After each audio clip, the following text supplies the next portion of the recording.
A'udhu billahi minash shaitanir rajeem. Bismillahir rahmanir rahim. Thank you so much for tuning in for yet another amazing story.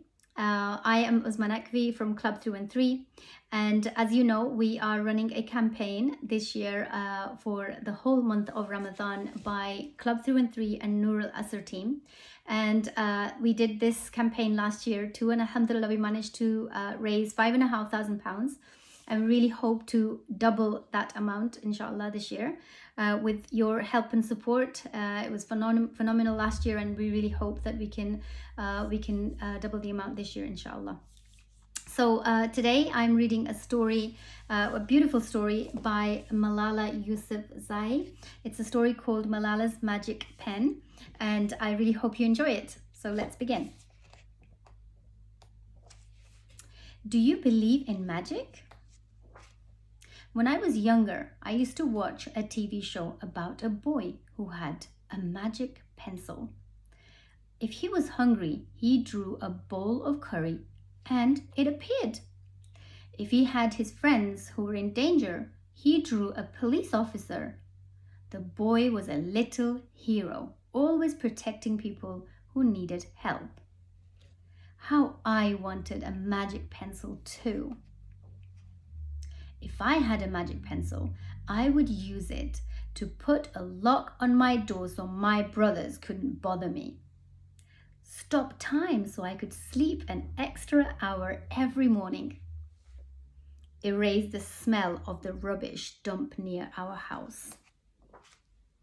And I would use it to make other people happy. I would draw the most beautiful dresses in the world for my mother.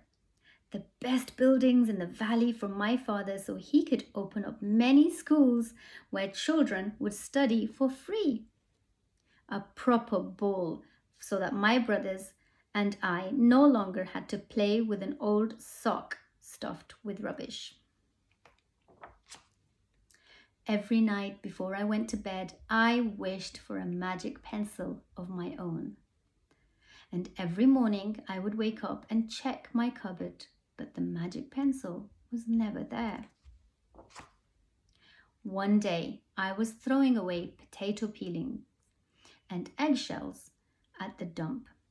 I was wrinkling my nose, swatting away the flies and making sure I didn't step on anything dirty in my nice shoes when I saw a girl about my age sorting rubbish into piles. Nearby, boys were fishing for metal scraps using magnet on strings. When my father returned home from work, I told him what I'd seen. It made him sad. Abba, I said. Yes, Johnny. He said back, I always liked it when he called me dear one. Why haven't I seen that girl in my class? Because, he said, but he didn't finish right away.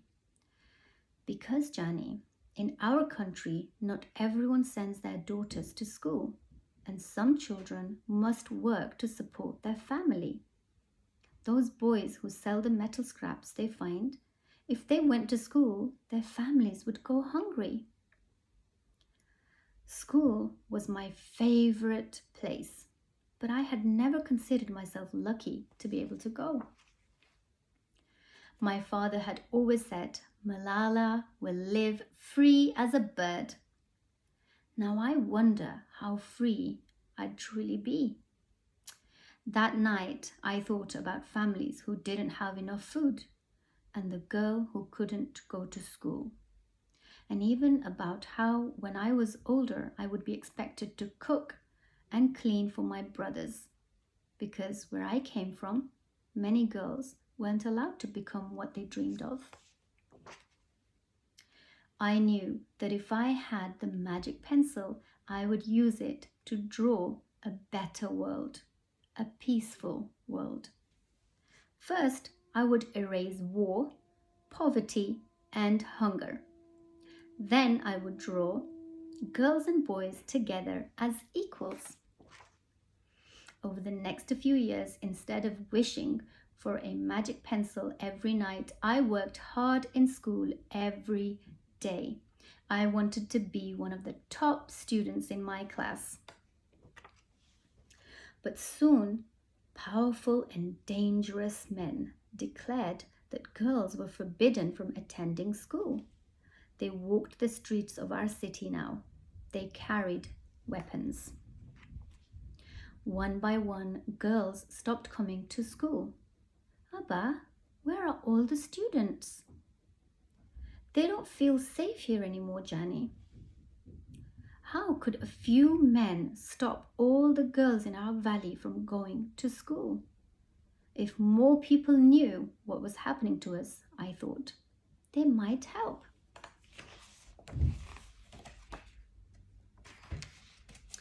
Wishing wasn't enough. Someone needed to speak out. Why not me? I wrote about what it felt like to be scared to walk to school, and how some of my friends had moved away because of the threat they faced in our city. I wrote about how much I loved school and how proud I was of my uniform. Once I started writing, I didn't stop. I wrote speeches and traveled around my country sharing my story. I even talked to a reporter from a famous international newspaper. People actually wanted to learn about my life. I spoke for all the girls in my valley who couldn't speak for themselves. My voice became so powerful that the dangerous men tried to silence me, but they failed.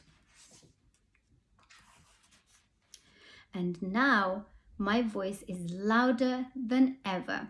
Louder because people have joined me. And together we make a chorus, standing up for what we believe. We raise our voices for those in need, help people in danger, even if they are an ocean away. Think of a world as a family. Do you believe in magic? I do.